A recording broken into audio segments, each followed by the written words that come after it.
Rappelons-nous de l'expression de Paul qui n'est pas strictement de Paul, mais de l'Esprit de Dieu, l'Esprit de vérité, à savoir en Adam et en Christ. D'un côté, dans notre relation par nature avec Adam, la vieille création, nous voyons un ensemble de conditions, et de l'autre, par notre incorporation à Christ, nous voyons un nouvel ensemble de conditions qui est différent.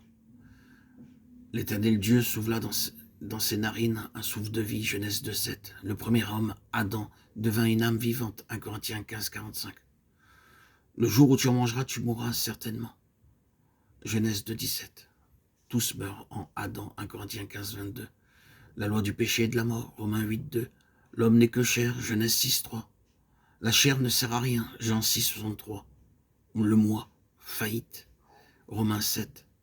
Du vieil homme qui se corrompt, Éphésiens 4,22. L'affection de la chair, Romains 8,6. Ce qui est bon n'habite pas dans ma chair, Romains 7,18. De la chair, la corruption, Galates 6,8.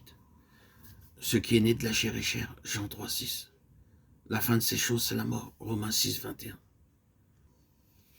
Il souffla sur eux et leur dit, recevez le Saint-Esprit, Jean 20,22. Le dernier Adam, un esprit vivifiant, 1 Corinthiens 15,45. Nouveauté de vie, Romains 6,4. Tous revivront en Christ, 1 Corinthiens 15,22. La loi de l'esprit de vie, Romains 8,2. L'esprit, la victoire, Romains 8.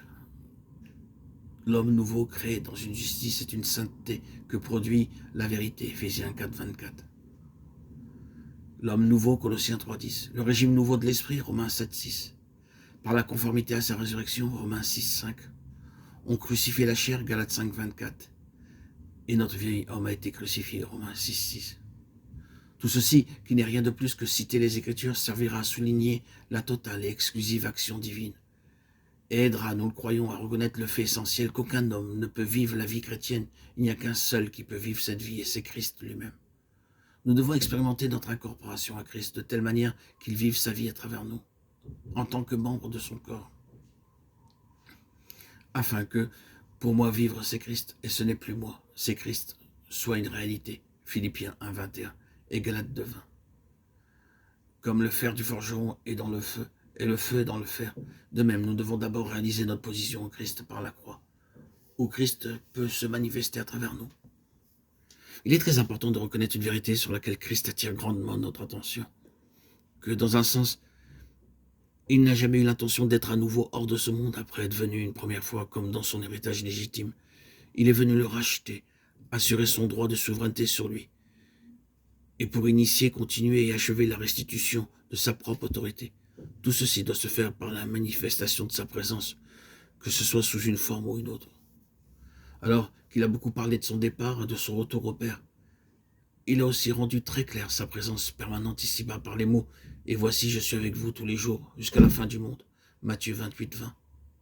Plus tard, Paul dit que la particularité principale ou la réalité du mystère caché de toute éternité en Dieu, c'est Christ en vous, l'espérance de la gloire. Colossiens 1, 26, 27.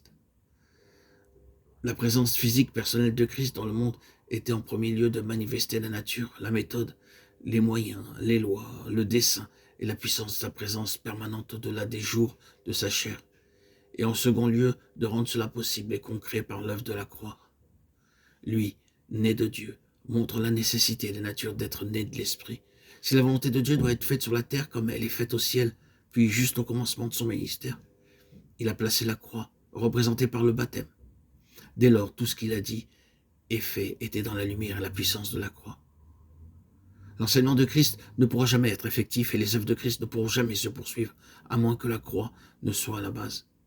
Essayer de répandre l'enseignement de Jésus ou de travailler à l'œuvre de Jésus sans avoir comme fondement tout ce qui l'a signifié par la croix, c'est travailler en vain. Et sans l'approbation du Père, il sera nécessaire de revenir à ce sujet grandement.